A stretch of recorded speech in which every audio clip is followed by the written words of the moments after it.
গত ৩ দিন সিলেটের আবহাওয়া বেশ রৌদ্রোজ্জ্বল। দীর্ঘ বন্যার পর এখন কাঠফাটা রোদ আর তাপপ্রবাহে পড়ছে সিলেট। তবুও ধীর গতিতে নামছে পানি, যে কারণে সিলেটের বেশ কয়েক জায়গা এখনও জলাবদ্ধ। হাঁটু জল পেরিয়ে যাতায়াত করছেন মানুষ, যে কারণে বানভাসী মানুষের দুর্ভোগ কমেনি। সেই সাথে বন্যায় বিভিন্ন স্থানে রাস্তাঘাট ভেঙে যাওয়ার ঝুঁকি নিয়ে চলাচল করতে হচ্ছে।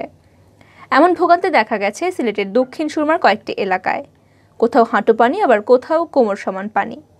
এসব এলাকায় ১.৫ শতাধিক প্রতিষ্ঠান বন্ধ থাকায় বিপর্যস্ত ব্যবসায়ীরা। জলাবদ্ধতার কারণে ভোগান্তিতে রয়েছে সহস্রাধিক পরিবার। ১৯ দিন পর সিলেটের বন্যা পরিস্থিতির সার্বিক উন্নতি হলেও দক্ষিণ সুরমা সহ কয়েকটি এলাকায় এখনও জলাবদ্ধতার সমস্যা রয়ে গেছে। ধীরে ধীরে পানি কমতে থাকলেও অল্প সময়ের বৃষ্টিতে ফের এসব জায়গায় পানি বৃদ্ধি পায়। সোমবার দক্ষিণ সুরমা সরকারি কলেজ প্রাঙ্গণেও পানি দেখা গেছে। বঙ্গবীর সড়ক ও চণ্ডীপুল মোড়ে জ্বালানি তেলের দুটি পাম্প পানিতে তলিয়ে থাকায় তেল সরবরাহ বন্ধ ছিল। এদিকে সিলেট রেলওয়ে স্টেশন প্রাঙ্গণেও প্রায় হাঁটু পর্যন্ত পানি দেখা গেছে।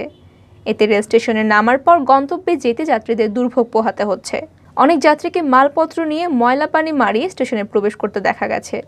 একইভাবে জলাবদ্ধতার দৃশ্য লক্ষ্য করা গেছে নগরের উপশহর সহ জেলার নিম্নাঞ্চলে।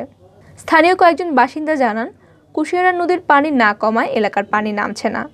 একই সাথে এই এলাকার খাল, ছড়া ও বক্স কালভার্টে ময়লা আবর্জনা জমে পানি প্রবাহে প্রতিবন্ধকতার সৃষ্টি হওয়ায় পানি নামছে খুব ধীরে।